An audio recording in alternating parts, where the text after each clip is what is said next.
Teorías sociológicas. Introducción. Es innegable y puede ser incluso una obviedad que, tanto el fenómeno de la cultura como el de la comunicación, responden y son regidos por el sistema al que llamamos sociedad.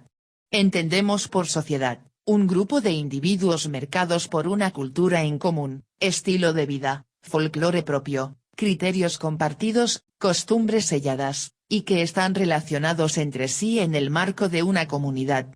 Principales corrientes teóricas sobre la comunicación. Esta perspectiva se enfoca fundamentalmente en el cambio social y en las contingencias que van ocurriendo y que provocan cambios históricos. Esta visión es contraria a la idea del estancamiento social. Por lo tanto, enfatiza en la diacronía o cambio en el tiempo, en contraposición a las teorías funcionales y estructurales que enfatizan en la sincronía, es decir que tienden a considerar los fenómenos como estables a lo largo del tiempo. Estructura cultural, rasgos y complejos. Los conceptos de rasgo cultural y de complejo cultural son propios de una manera de abordar el problema que analiza todos los aspectos del hombre y de su mundo en componentes, que, con sus permutaciones y combinaciones, constituyen los todos más amplios que distinguimos como culturas singulares. La cultura no solo tiene un aspecto social, también tiene un aspecto individual. Sobre la base de esos aprendizajes de la socialización, las personas vamos diferenciando nuestros gustos, nuestros valores relativos, nuestra forma de ver la vida y nuestra propia escala de valores, aunque este último cambia con el tiempo y la sociedad, o sea formamos nuestra individualización cultural. Los fenómenos de la cultura y la comunicación en la sociedad. En las 2 últimas décadas, la sociología ha descubierto la importancia de la comunicación como materia prima de la sociedad y de todo aquello que pueda calificarse como social. En los diversos campos de investigación aplicada, la tendencia actual es la de definir la entidad social en términos comunicacionales. La empresa, la familia, las asociaciones, la escuela, la ciudad, y todas las formas de participación social se vienen estudiando como sistemas comunicativos. Este cambio de perspectiva es una operación cultural que tiene obviamente sus propios presupuestos epistemológicos y metodológicos, pero estos presupuestos quedan en el fondo de las argumentaciones y no suelen hacerse explícitos. El impulso de fondo de este nuevo planteamiento está en la afirmación de una observación-representación de la sociedad como MIN, es decir, como realidad virtual de la comunicación. Esta conceptualización, que es, al mismo tiempo, cultural, científica e histórica, se remonta en sus orígenes al S. Svi y experimentó un desarrollo notable con la filosofía idealista. Hoy en día ya no es una cuestión meramente de teoría del conocimiento, o, en general, de epistemología. En el cambio de la sociedad industrial a la sociedad postindustrial, la cultura de la modernidad, dominada por el pensamiento ilustrado y el idealismo, ha generado conocimientos y tecnologías específicas, informáticas, cognitivas, cibernéticas, telemáticas, visuales y, en general, comunicacionales, que han realimentado ese mismo cambio social. El resultado es que la sociedad ya no es vista como compuesta por hombres, por acciones e interacciones concretas, ni por sus productos, sino más bien por una entidad, material e inmaterial al tiempo, y en sí misma carente de cualidad, que es llamada comunicación. Muchos continúan pensando que la comunicación es un vehículo de transmisión de contenidos y, con frecuencia, consideran la comunicación misma como un contenido. Pero la nueva tendencia a la que me estoy refiriendo no va por esta línea. Un número creciente de sociólogos mantiene que la comunicación es solo una forma, o una presentación de selecciones que son distinciones, por así decir, mecánicas, escogidas sin intencionalidad y sin una subjetividad humana encaminada a un fin.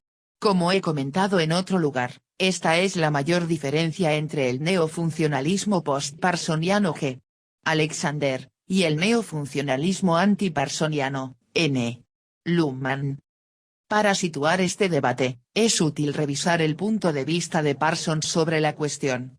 Según este, se puede describir la condición humana como interacción e interdependencia entre 4 sistemas: organismo, personalidad, sistema social, cultura.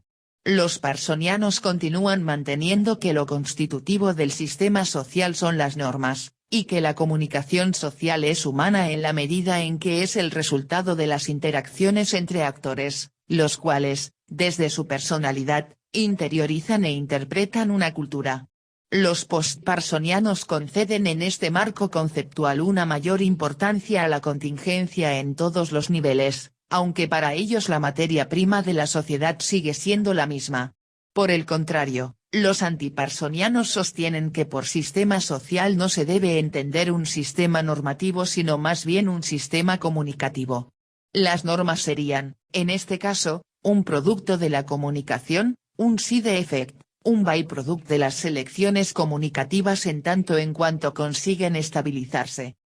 Principales corrientes teóricas sobre la comunicación. Teoría estructural funcionalista.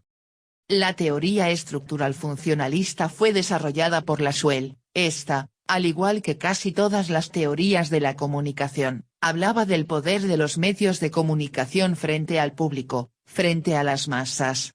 Esta teoría tenía como principio lograr la persuasión por medio de las siguientes preguntas: ¿quién dice qué? ¿A través de qué medio? ¿A quién y con qué efecto? Preguntas que, en últimas, se referían, sobre todo, al poder político de los medios y al análisis de contenidos de lo que transmitían o emitían. En ella se prestaba especial atención a la superficie de los discursos, es decir, a lo que la información podía lograr en un primer momento. En lo que se refiere a la función social de los medios, esta consistía en supervisar y vigilar el entorno, o sea al gobierno, al Estado, y en transmitir la herencia social, función que debía ser cumplida mediante la educación, así como con la organización y estructuración de los instrumentos sociales, lugar donde los medios de comunicación tenían una gran preponderancia. Por otro lado, esta teoría enunció la posibilidad inherente a los medios de crear rituales a medida que la información se fuera introduciendo en el público, así como la capacidad de estos de generar temas de conversación sobre diferentes áreas y de definir la identidad de consumo del público en general. Teoría crítica. La teoría crítica representa uno de los capítulos más importantes para la teoría sociológica del siglo XX. En lo que atañe al estudio del papel de los medios de comunicación, esta también tomó como punto de partida a la teoría de los efectos, la cual decía que los medios de comunicación masiva tenían efectos sobre la sociedad sin que ésta pudiese impedir dichos efectos, más bien creía que, cuando se enviaba un mensaje, el público lo recibía y, sin discriminación alguna, se veía afectado por él. Max Horkheimer, el representante más notorio de esta escuela, pensaba que los efectos de un mensaje eran diferentes a la efectividad que éste podía tener sobre el público, es decir, pensaba que un medio podía emitir determinada información con la idea de lograr un efecto concreto, pero que dicho efecto podía no ser eficaz en términos de lo que se estaba pensando y deseando cuando se envió y que, por lo tanto, esto podía ser completamente negativo para la sociedad de masas. De igual manera, tenía en cuenta el tiempo que se podía demorar un medio en crear un efecto, haciendo que, por primera vez, se hablase de los medios inmediatos, de los medios de mediano plazo y de los medios de largo plazo, de donde se colige que los efectos se debían pensar teniendo en cuenta estos tres tipos de medios de comunicación. Teoría de los efectos. Los antecedentes de esta teoría son la consolidación del cine y la prensa, la aparición de la radio, la expansión industrial y la cultura urbana. Esta teoría nace del estudio de importantes sociólogos como Max Weber, Emile Durkheim y Max Horkheimer, quienes veían como principio del periodismo a la sociedad de masas, es decir, a un público indiferenciado al que se le enviaba un mensaje para lograr un efecto específico y al que se trataba de persuadir acerca de algo concreto a través de los medios de comunicación.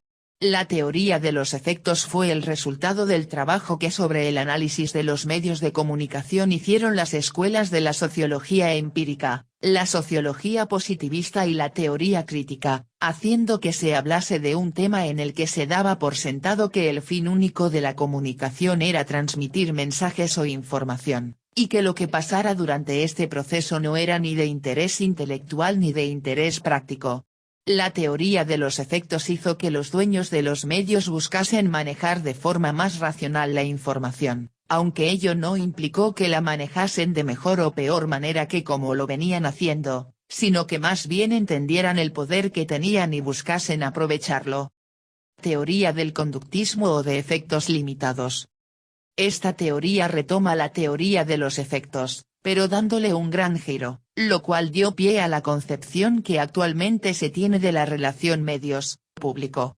La teoría del conductismo o de efectos limitados habla de los efectos que los medios logran en el público, pero, a diferencia de la teoría de los efectos, esta entiende y percibe que la gente se deja persuadir de los medios solo si quiere y, por lo tanto, ya no asume al público como una masa sin criterio, sino como una aglomeración de diferentes grupos con la capacidad de decidir qué es lo que quieren ver, cuándo y cómo. El público puede cambiar de canal de televisión, puede cambiar de emisora, puede apagar los aparatos de los cuales se sirven los medios, puede no prestarles atención, etc. Es en ese momento cuando se entiende la importancia del entorno frente a la información, es decir, que entre el emisor y el receptor hay un contexto por donde la información pasa y por donde ésta puede transformarse, pues no todo el público recibe una información del mismo modo, ya que el efecto que ésta produce depende del medio social, político, económico y cultural, es decir, depende del receptor. De la anterior conceptualización es de donde nacen los estudios sobre las características de los receptores y la influencia del contexto, pues los medios ya no determinan maneras de pensar y de actuar, sino simplemente las refuerzan de diferentes maneras y bajo diferentes circunstancias. En algunos casos con mayor impacto que en otros. Este modelo de comunicación complementa el planteado por Lasswell al enunciar que el lugar donde se da el mensaje es de capital importancia, lo que, por descontado, termina por implicar que el público tiene opiniones y, por lo tanto, complementa el mensaje, es decir, produce un efecto de retroalimentación, feedback. Teorías de los medios de comunicación. Teoría de la agenda, setting. La teoría de la agenda setting se desprende de la teoría de los efectos, en la cual se pensaba que los medios tenían como objetivo lograr un efecto generalizado sobre la masa, efecto que ésta recibía sin tener en cuenta ni el contexto ni sus criterios, es decir, en esta teoría el público era un ente inerte que recibía mensajes y los asumía sin análisis ni cuestionamientos. La teoría de la agenda setting plantea que los medios de comunicación escogen los temas sobre los que se habla y se discute, así como su importancia, su orden y la manera de transmitirlos. Un ejemplo práctico de esto lo constituyen los noticieros y el tema del terrorismo. En casi todas las emisiones de estos se hace mención de este tema, independientemente de si es o no noticia ese día. Los medios elaboran con antelación una agenda de trabajo sobre la información que van a difundir, determinan la importancia de los hechos del país y del mundo y les asignan un orden planeado y pensado racionalmente con el objetivo de lograr mayor audiencia, un mayor impacto, y una determinada conciencia sobre cierto tema, a la vez que deciden cómo evitar referirse a determinada información, etc. El ejemplo más contundente de la puesta en práctica de esta teoría lo podemos encontrar en la televisión, la cual, en definitiva, es un medio hegemónico, como casi todos los medios, pues moldea el entorno comunicativo y asume la información como un espacio de poder. Teoría de la aguja hipodérmica. Esta teoría se desarrolló entre 1900 y 1940. Su principal postulado dice que los medios de comunicación inyectan una información con un contenido que se da por cierto y verídico, es decir, que lo que un medio de comunicación diga, por ejemplo, que se desató una guerra, es cierto y de ninguna manera requiere ser verificado. Esta es una teoría que entraña, indudablemente, muchos peligros, pues jamás pone en entredicho la veracidad de la información que suministran los medios y, por el contrario, legitima la capacidad de estos de moldear conductas y de estimular a las masas para que éstas respondan, entendiendo a las masas, como a un grupo sin criterio que puede ser manipulado por los medios, los cuales, a su vez, son instrumentos de los poderes públicos y privados. Sociología positivista. Esta corriente de la teoría sociológica, en lo que se refiere al análisis de los medios de comunicación, tomó como punto de partida la teoría de los efectos, la cual decía que los medios de comunicación masiva tenían efectos sobre la sociedad sin que ésta pudiese impedir dichos efectos, más bien creía que, cuando se enviaba un mensaje, el público lo recibía y, sin discriminación alguna, se veía afectado por él. La sociología positivista afirmó que los medios masivos no solo eran perjudiciales sino que también lograban aspectos positivos y benéficos dentro de la sociedad, pues podían cumplir con ciertos fines sociales que ayudaran al desarrollo del hombre como ser pensante, sin importar si estos fines tan solo se podían cumplir en el mediano o largo plazo. Asimismo, entendía al público como una masa con particularidades que la caracterizaban, pues enunciaba los efectos de los medios a nivel individual, grupal, social e institucional, yendo más allá de lo general y enfocándose un poco más en las características particulares de los grupos sociales. No obstante, no logró caracterizar eficazmente tales divisiones de la manera en que hoy en día la comunicación las entiende. Sin embargo, esta teoría implicó un gran salto teórico que puso en entredicho el enorme poder de los medios frente a lo que ellos veían como un todo, la sociedad de masas. Los teóricos más importantes de la escuela de la sociología positivista fueron Émile Durkheim y Max Weber. Estructura cultural, rasgos y complejos. Concepto difícil de definir, tema debatido por antropólogos y sociólogos. Teniendo en cuenta que cultura y sociedad son términos equivalentes, podemos decir que, la cultura en un sistema de comportamiento que comparten los miembros de una sociedad. Y una sociedad es un grupo de personas que participa de una cultura común, Ordnung. A. Contenido de la cultura. Las instituciones. Las instituciones sociales son pautas, modelos o patrones, pattern, en inglés, de comportamiento que tienen carácter normativo dentro de una sociedad. Estos modelos también se llaman costumbres. Algunas son obligatorias y se denominan mores conllevan, por tanto, sanciones si no se cumplen. Cuando una persona dice, si se enteran mis padres, se está refiriendo a normas de este estilo. Si estas mores están sancionadas jurídicamente, se convierten en leyes. Las ideas. Hay que incluir aquí, ante todo, los conocimientos y creencias. Los conocimientos suelen estar distribuidos socialmente, en las sociedades avanzadas, entre los diversos especialistas de cada materia, vamos, por ejemplo, a consultar al médico o al abogado. Las creencias están difundidas ampliamente y tienen escasa objetividad, no son verdaderas ni falsas, es lo que todo el mundo cree. Los materiales. Es decir, las cosas u objetos que pertenecen a una cultura. Es lo que se llama a veces cultura material, para diferenciarla de la cultura inmaterial, instituciones e ideas. Sin embargo, ambas están estrechamente unidas, cada cultura produce los objetos que corresponden a sus ideas e instituciones. Los objetos culturales tienen casi siempre un valor simbólico que solo puede ser comprendido en el interior de la cultura que los ha producido. Las técnica o tecnología, cuyo conjunto da lugar a las industrias y los oficios. Cada cultura cuenta con numerosas técnicas para el cuidado del cuerpo, parto, lactancia, descanso, juegos, comidas, para la adquisición de productos, caza y pesca, agricultura, minería, para la producción de objetos e instrumentos, para el transporte, para la construcción, para el comercio, etc. Desde otro punto de vista, todos los elementos culturales pueden dividirse en rasgos y complejos culturales. Un rasgo es la más pequeña de las unidades culturales, por ejemplo, un pañuelo, rasgo de la cultura material, o una inclinación del cuerpo, rasgo de la cultura inmaterial. Un conjunto de rasgos estructurados en un sistema unitario dan lugar a un complejo cultural, por ejemplo la danza del pañuelo, que tiene un alto sentido simbólico y se encuentra en numerosas culturas, pero nunca de forma idéntica.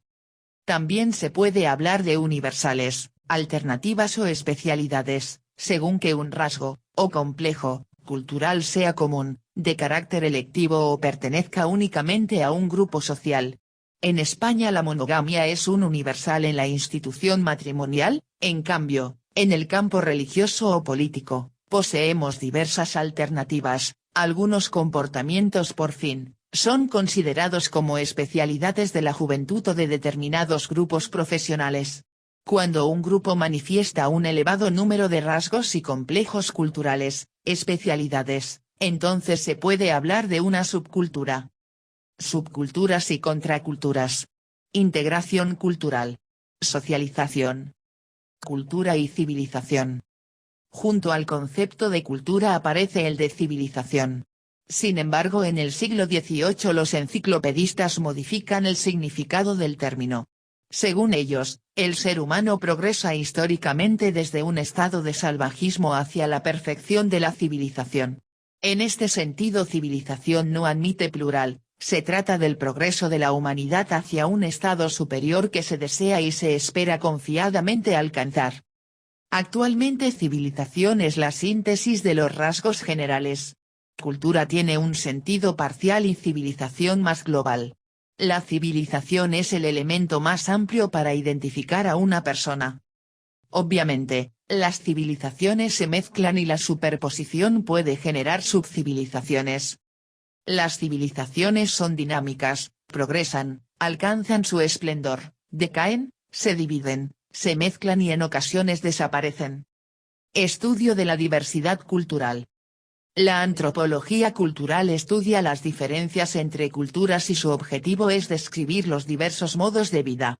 La antropología filosófica intenta ir más allá de la mera descripción y hace un estudio de los otros con la pretensión de que el método comparativo nos lleve a entendernos y orientarnos a nosotros mismos en la organización de nuestra vida.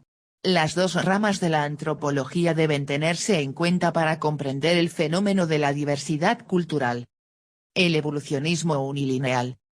Se denomina así porque considera que todas las sociedades han pasado o pasarán por idénticas fases de desarrollo en una misma escala evolutiva. Punto centrado salvajismo, caza y recolección. Punto centrado barbarie, agricultura y metalurgia. Punto centrado civilización, culturas de carácter urbano y conocimiento de la escritura. Esto permite establecer una jerarquía de las culturas, de la menos desarrollada a la más desarrollada. El difusionismo. A principios del siglo XX aparecen dos escuelas, una británica y otra alemana, que intentan explicar la diversidad cultural por la historia de los contactos que cada cultura ha tenido a lo largo del tiempo. Estas escuelas distinguen entre las culturas que han difundido pautas culturales o culturas emisoras y las culturas que han recibido la influencia de las emisoras o culturas receptoras. La escuela británica propone un núcleo civilizador, Egipto, y piensa que los elementos civilizadores se fueron extendiendo en oleadas sucesivas de emigrantes y comerciantes al resto de pueblos. La escuela alemana considera varios núcleos o círculos culturales a partir de los cuales se expande la cultura gracias a las migraciones y medios de transporte. También mantienen que han existido diversas épocas de expansión. El neoevolucionismo multilineal. Fue iniciada en el siglo XX por Witte y Kroeber. Para esta corriente el concepto de evolución es multilineal, es decir, sostiene que no existe una única línea que orienta el desarrollo de las culturas, sino múltiples patrones de desarrollo. Las diversas culturas son resultado de adaptaciones diferentes ante contextos distintos. Por otra parte, no se puede distinguir entre culturas inferiores y culturas superiores, solo hay culturas diferentes, con distintos niveles de desarrollo.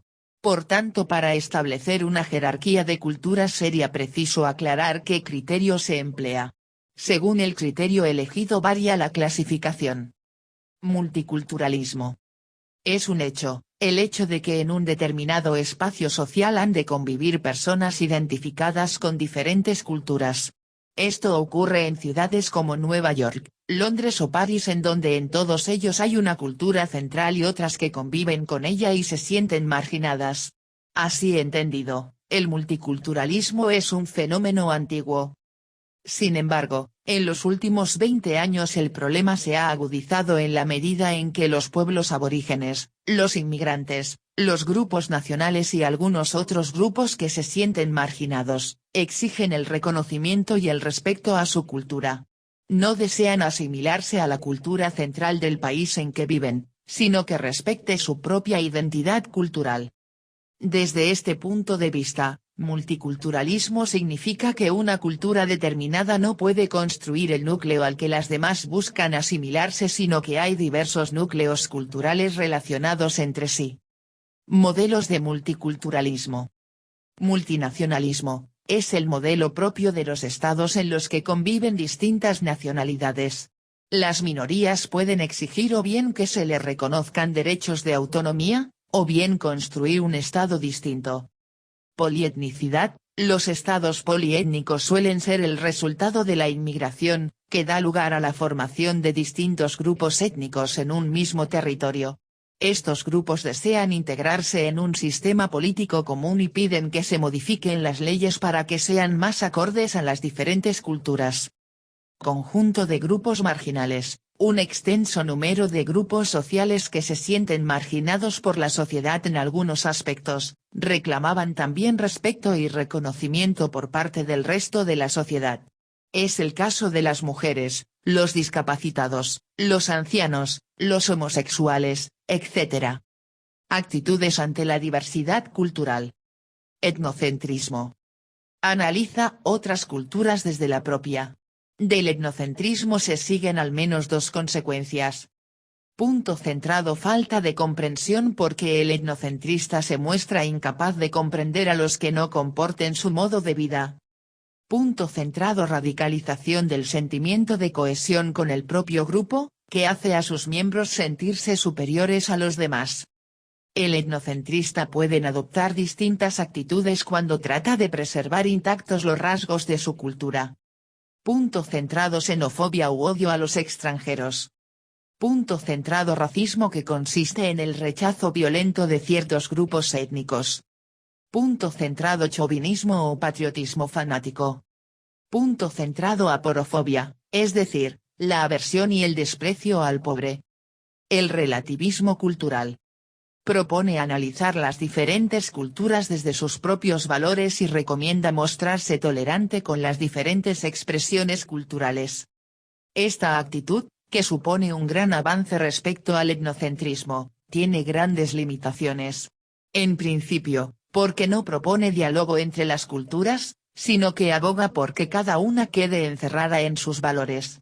Pero, además, porque es incapaz de eludir riesgos como los siguientes. Punto centrado: racismo, porque, aunque proponga respetar todas las culturas, algunos opinan que la mejor forma de conservarlas es no mezclarlas. Punto centrado: separación entre culturas que se toleran, pero no tienen interés en establecer contactos. Punto centrado: la actitud romántica de los que exageran los aspectos positivos de las culturas distintas de la suya. Esta exageración puede llevar a perder el sentido crítico, al pensar que todos los elementos de las otras culturas son positivos. Punto centrado: la parálisis cultural, provocada por la defensa de una visión estática de las culturas. Lo importante es conservar las tradiciones. Y es cierto que es bueno conservar las tradiciones, pero, la cultura es algo vivo que se adapta a nuevas circunstancias y los contactos entre culturas son enriquecedores. El interculturalismo. Parte del respeto a otras culturas y propugna el encuentro entre las diferentes culturas en pie de igualdad. Se propone los siguientes objetivos. Punto centrado: reconocer la sociedad pluralista de nuestra sociedad y de nuestro mundo. Punto centrado: comprender la complejidad de la relación entre las diversas culturas tanto en el terreno personal como en el comunitario. Punto centrado: promover el diálogo entre las culturas. Punto centrado: colaborar en la búsqueda de respuestas a los problemas mundiales. En conclusión, el interculturalismo propone aprender a convivir en una sociedad pluralista y entiende que la diversidad es una fuente de enriquecimiento. El interculturalismo es la actitud que deberíamos adoptar ante este hecho. Una actitud que se opone a la asimilación, la separación, la marginación, y apuesta por la integración. Punto centrado. La asimilación consiste en imponer los modelos de comportamiento de una cultura a otra distinta. Punto centrado. La separación se produce cuando se conserva la identidad cultural, pero no existen relaciones positivas entre culturas.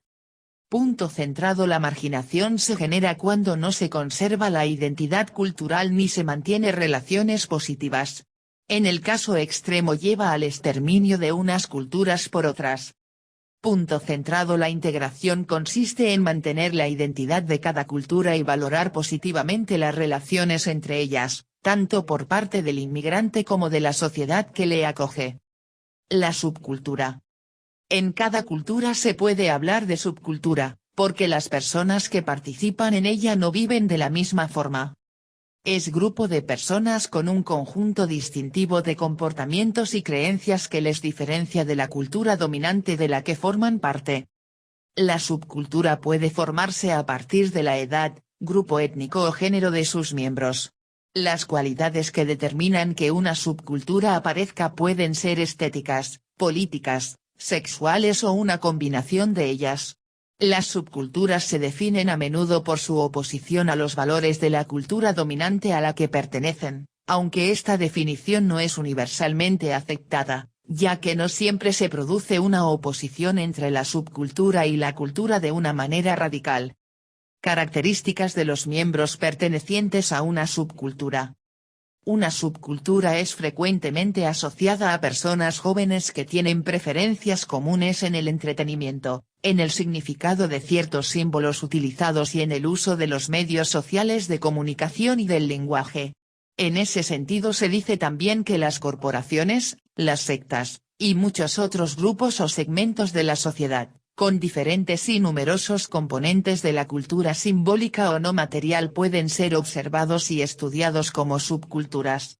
Algunas veces las subculturas son simplemente grupos de adolescentes con gustos comunes. Es necesario observar que el interaccionismo simbólico es fundamental en una subcultura. De acuerdo con teóricos importantes que han estudiado las subculturas como Dike, los miembros de una subcultura señalarán a menudo su pertenencia a la misma mediante un uso distintivo y estilo. Por tanto, el estudio de una subcultura consiste con frecuencia en el estudio del simbolismo asociado a la ropa, la música y otras costumbres de sus miembros, y también de las formas en las que estos mismos símbolos son interpretados por miembros de la cultura dominante. Si la subcultura se caracteriza por una oposición sistemática a la cultura dominante, entonces puede ser descrita como una contracultura. Contracultura. La contracultura es un movimiento de rebelión contra la cultura hegemónica, que presenta un proyecto de una cultura y una sociedad alternativas. Ejemplos de manifestaciones contraculturales son los siguientes. Punto centrado. Las tribus urbanas, como rockers, punkies, skins, etc. Las forman jóvenes preocupados por descubrir una identidad que ni la sociedad ni la familia les proporcionan. Se reúnen en torno a un líder y adquieren un código de expresiones culturales que les diferencian de los demás. Punto centrado. Los grupos de ataque social. Cabe destacar entre estos grupos las bandas de los delincuentes, que constituyen una forma violenta y directa de ataque al sistema establecido. También es típico de otros grupos de adolescentes que intentan desestabilizar la sociedad para crear un nuevo estado social, transgrediendo las leyes y haciendo uso de la violencia. Punto centrado. Los grupos sociales alternativos responden al vacío que muchos sienten ante un futuro incierto y fugaz. Intentan encontrar un sentido a la existencia a través de distintos medios y rechazan el materialismo social. La subcultura desviada. La desviación es un tema fundamental en sociología y desde su nacimiento esta disciplina ha sido una de sus principales preocupaciones. En este sentido las principales corrientes sociológicas han dado su interpretación sobre el cómo y el porqué del incumplimiento de las normas sociales. La desviación ha sido analizada desde distintas disciplinas, como la filosofía, el derecho, la biología o la medicina. En los últimos años se han desarrollado estudios en criminología, disciplina con que la sociología de la desviación está íntimamente ligada. Si bien la primera se centra más en la relación entre la víctima, el victimario y las leyes, la sociología de la desviación analiza también las conductas que sin estar prescritas como delitos son catalogadas como anormales y reciben algún tipo de sanción social. Concepto de desviación desde una perspectiva sociológica. En sociología se considera una desviación cualquier acto o comportamiento, aunque sea simplemente verbal, de una persona o un grupo que viole las normas de una colectividad, y consecuentemente conlleve algún tipo de sanción. Sin embargo, esta no es una característica intrínseca de ciertos actos, sino que depende de la respuesta y la definición que los miembros de una colectividad le atribuyan. Es por ello que un acto solo puede ser juzgado como desviado en relación a un contexto histórico, ya que la concepción de desviación varía en el tiempo. Por ejemplo, ser zurdo ha sido considerado en muchas sociedades históricas como una forma de desviación.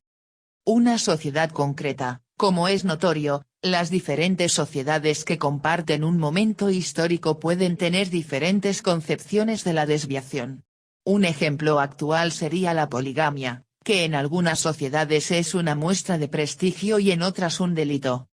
Un contexto situacional, muchas actividades son permitidas, e incluso bien vistas, dentro de una situación, y juzgadas como desviadas en otra. Por ejemplo, a ninguna sociedad se le ha ocurrido prohibir las relaciones sexuales, pero casi todas limitan su práctica, prohibiendo realizarla en público, fuera del matrimonio, etc. Las normas. El concepto de desviación está íntimamente ligado al concepto de norma, ya que es de la norma de lo que un comportamiento se desvía. Por ello se afirma que donde no existe norma no puede existir desviación. Las normas sociales se definen como proposiciones que prescriben a individuos o grupos, el comportamiento adecuado en determinadas situaciones, o bien las acciones a evitar. Pueden ser clasificadas según diversos criterios, pero el más habitual dentro de la sociología de la desviación, es agruparlas dentro de sistemas normativos según el grado de la sanción que se aplica al infractor.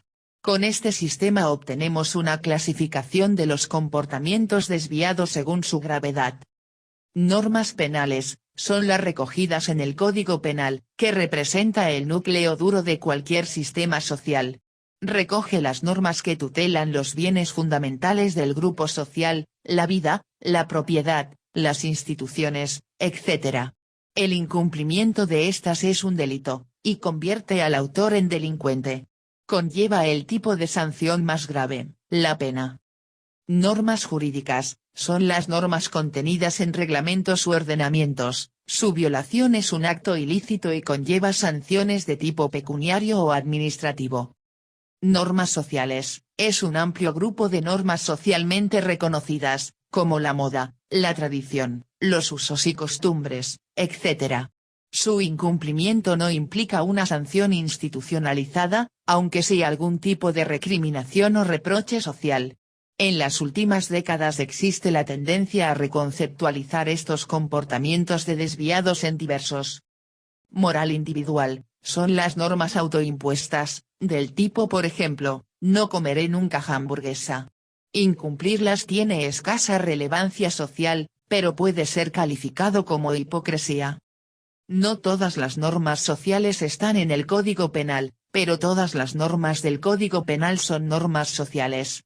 En realidad este modelo es una simplificación de cómo se interrelacionan los sistemas normativos, ya que existen multitud de excepciones. Es habitual que alguna de las normas sociales existentes no sea aceptada por la moral individual de algunas personas, lo que da lugar a la aparición de las subculturas. También sucede a menudo que algunas normas del sistema jurídico o penal no lleguen a integrarse dentro de las normas sociales. El control social. Además de las normas y su incumplimiento, el control social es el otro gran campo de estudio de la sociología de la desviación. Bajo este concepto se integran el conjunto de mecanismos e instancias a partir de los cuales toda sociedad, de una u otra forma, induce a sus miembros a comportarse acorde con las normas, valores y pautas culturales predominantes. Por ello el control social es mucho más amplio que las instituciones más visibles a las que generalmente se asocia, la policía, las cárceles, juzgados e incluye a otras como los manicomios, los trabajadores sociales o el sistema educativo, siendo el rol de este último de especial importancia. Además de por estos agentes institucionalizados, el control social es ejercido en gran medida por mecanismos informales y difusos. Sociólogos como Talcott Parsons destacan, por ejemplo, el papel que juega la familia en el proceso. La importancia de la familia y del sistema educativo viene dada sobre todo por su función en el proceso de interiorización de las normas, en el cual las normas sociales son transformadas en normas morales, siendo así asumidas como propias por los individuos. Este proceso permite que no se incumplan las normas aun cuando ningún factor externo lo impide. El castigo. El castigo es una forma clave del control social, con la explícita función de corregir el comportamiento de los individuos. Debido a su función explícita de corrector de actos o comportamientos, el castigo es una de las formas de control social más investigada. Desde la sociología de la desviación se ha estudiado las distintas funciones que ha poseído el castigo y la efectividad que los distintos castigos poseen para reducir el comportamiento desviado. John Macionis identifica 4 funciones que, en distintas sociedades o épocas, han justificado la existencia del castigo. La primera, y más antigua, sería el desquite, que se basa en la idea de recuperar el orden interrumpido, por lo que se aplica al infractor un daño proporcional al daño cometido. Está contenida en la ley del talión y el principio bíblico de ojo por ojo, diente por diente. La segunda, la disuasión, es la idea de que el castigo desincentiva el incumplimiento normativo. Se formaliza teóricamente en el siglo XVIII, con la concepción del ser humano como un ser racional, movido por cálculos de coste y beneficio. La tercera es la rehabilitación, por la que se pretende modificar las pautas de conductas desviadas del individuo. La supuesta eficacia de los castigos ha creado grandes debates entre los estudiosos, siendo la prisión que desde su aparición en el siglo XVIII se ha convertido en la forma generalizada del castigo penal, uno de los centros del debate. Su eficacia ha sido puesta en duda por diversos autores, avalados por una gran cantidad de estudios en diversos países que muestran el alto porcentaje de personas que retornan a la cárcel tras haber cumplido condena. Estas cifras han llevado a algunos autores a concluir que la prisión no es una institución eficiente en su función de modificar los comportamientos y conductas delictivas. Se señala también que la prisión puede tener aspectos que incluso fomentarían el delito ya que los largos periodos de reclusión destruirían los lazos sociales, y el contacto casi exclusivo con delincuentes fomentaría la creación y reproducción de la subcultura criminal. Otro castigo que provoca grandes debates sobre su eficacia es la pena de muerte, un castigo que ha sido practicado desde la antigüedad en prácticamente todas las sociedades. En el siglo XIX se inicia una tendencia hacia su abolición o limitación a casos extraordinarios en un creciente número de países. Por ello en los países donde todavía se practica, como Estados Unidos, existe un debate político sobre la conveniencia de abolirla, que ha provocado que se realicen numerosos estudios sobre su eficacia en la prevención del crimen, ya que este es el principal argumento para su mantenimiento. Los diversos estudios realizados hacen concluir a la mayoría de los autores que las evidencias empíricas disponibles muestran que la pena capital apenas tendría efecto disuasorio. Conclusión. Sociología es el estudio de la interacción social, las relaciones sociales y las acciones sociales. Sociología puede explicar, interpretar diferentes tipos de acciones llevadas a cabo por los distintos miembros de la sociedad, por ejemplo, las acciones emocionales, acciones racionales y irracionales, acciones tradicionales, religiosas. Acciones sociales y económicos, las acciones políticas y de comportamiento. Estudios de sociología. Estos aspectos de las diferentes acciones, establece ciertos patrones, conjeturas o conclusiones. En las interacciones sociales, las relaciones de las acciones, muchas cuestiones, problemas, desarrollos, Los conflictos surgen y pueden ser interpretado por la sociología. Sociología aplicada puede ayudar en diferentes campos de la administración y la gobernanza. Por ejemplo, en el campo de la planificación y ejecución. Planificación es muy importante una política de dejar en la custodia de solo los economistas, el gobierno puede tomar la ayuda de los sociólogos. Sociólogos pueden sugerir medidas para la buena correcta aplicación de las políticas. Sociólogo también puede monitorear la ejecución de programas del plan. Todas las políticas no son malos, pero a menudo fracasaron porque no se tienen en cuenta los aspectos sociales de los problemas sociales. Sociología puede ayudar en la identificación de los problemas sociales, la causa raíz y ofrecer soluciones. Sociología también puede ayudar en el campo del desarrollo económico y político mediante el estudio del comportamiento político y económico de las personas, liderazgo, comportamiento del consumidor, problemas de gobernabilidad, la promoción social etc. Todas las políticas y programas de gobierno tienen un impacto sobre la población y ayudar a su progreso y desarrollo. Sociología puede ayudar a los responsables políticos, los administradores en la toma de políticas e implementaciones personas amigables. El primer trimestre del nuevo milenio ha arrojado algunos nuevos conceptos y terminologías como social business, capital social, auditoría social, no olvidar ingeniería social y planificación social, alianzas público-privadas, PPP, que otras disciplinas de las ciencias sociales no están bien equipadas para controlar. Es la sociología que puede manejar adecuadamente estos conceptos y hacer pleno uso de la mejora de la sociedad.